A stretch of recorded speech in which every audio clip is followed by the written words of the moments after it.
Good morning. It's good to see you today. Happy Sunday. I hope you're going to be going somewhere where you can worship the Lord and give him glory today for all that he's done. Haven't we been thinking about some amazing things this week as we've been looking at 1 Peter chapter 2? And the last verse of that chapter, verse 25, says, "For you were straying like sheep, but have now returned to the shepherd and guardian of your souls." I'm reading the New Revised Standard Version. That is my favourite version, my version of study. And the phrase before, in verse 24, says, "By his wounds you have been healed, for you were straying like sheep." And we can almost think that Peter was remembering the words that the great prophet Isaiah wrote in his 53rd chapter, in the end of verse 5 and the beginning of verse 6. Of course, we have to remember that the verse divisions and chapter divisions are artificial. They were put in much later to help us find things in the Bible. Without them, we would really struggle to find the verses we want to look at and read. And the end of verse 5 in Isaiah 53 says, "And with his stripes we are healed. All we like sheep have gone astray. We have turned everyone to his own way, and the Lord has laid on him the iniquity of us all." And we could almost feel that Peter is remembering those verses because he has said, by his wounds, or by his stripes, by his wounds, you have been healed. Isaiah says, with his stripes we are healed. And then, all we like sheep have gone astray, for you were straying like sheep. I don't know if you know much about sheep. I don't know a great deal about sheep. I've watched the sheep trials where the dogs herd the sheep through gates and over fields and compete against a time scale. I think that's wonderful. I've watched many veterinary programs about sheep, and they're lovely creatures, but they all tend to follow one leader. They all seem to do the same thing, and we are compared to sheep in the Bible. Sheep who need a shepherd. And Peter, the great apostle, early leader of the church, when he was given his commission, which is recorded in John chapter 20, I think it's chapter 20. I'm sure it's chapter 20.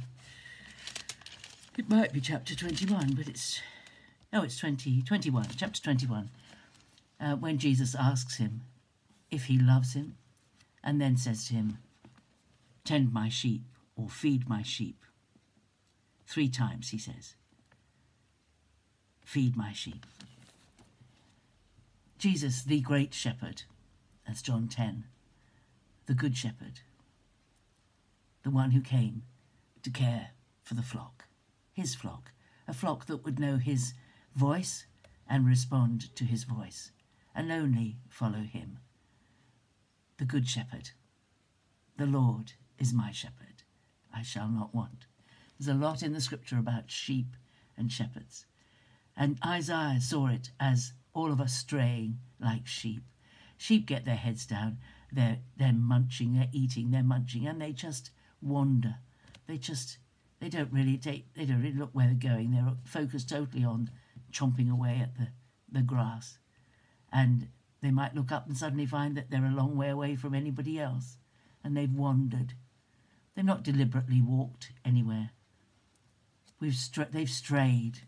It's not a deliberate thing. It just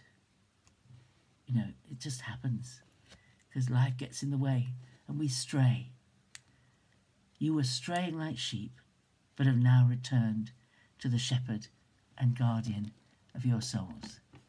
We need to stay close to the shepherd. The shepherd knows the way we have to go. He knows where the food is. He knows where the water is.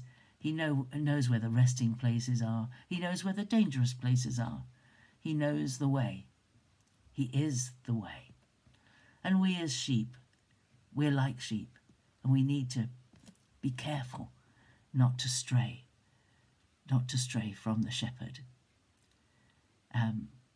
This is a lovely picture. See in your mind sheep and the shepherd and all his attention is he. And you look at a flock of sheep. We passed one yesterday. We were driving to Axminster for something, and we passed 2 fields that we never seen sheep in those fields before, but those fields were full of sheep. And you look at a field of sheep, and they all look the same. To the untrained eye, they all look the same. But the shepherd knows the sheep. He knows each one. He knows the silly ones, and he knows the clever ones, and he knows the self-willed ones. He knows the grumpy ones. He knows the ones that tend to bear twins when lambing comes up. He knows them all. He knows everything about them. He knows them by name. And we have to be aware of straying. But we've come home. We've found the shepherd, and all we have to do is stick close to him, because he's the shepherd whose responsibility. It's not our responsibility to look after ourselves. Did you know that? It's not your responsibility to look after yourself. It's the shepherd's responsibility to look after you, not yours. Trust the shepherd. He'll see you right. He won't fail you. He won't desert you. He'll give up his time to care for you. You need his help in the middle of the night, he'll be there. He'll never leave you nor forsake you. He's the good shepherd. And we were straying, but we've come home. We've come to the shepherd and guardian of our souls, and we can trust him to look after everything. What a wonderful thought for a Sunday. Let's give him the praise and worship he so rightly deserves for all that he has done for us. Without him, we'd still be wandering, aimless, helpless in this world.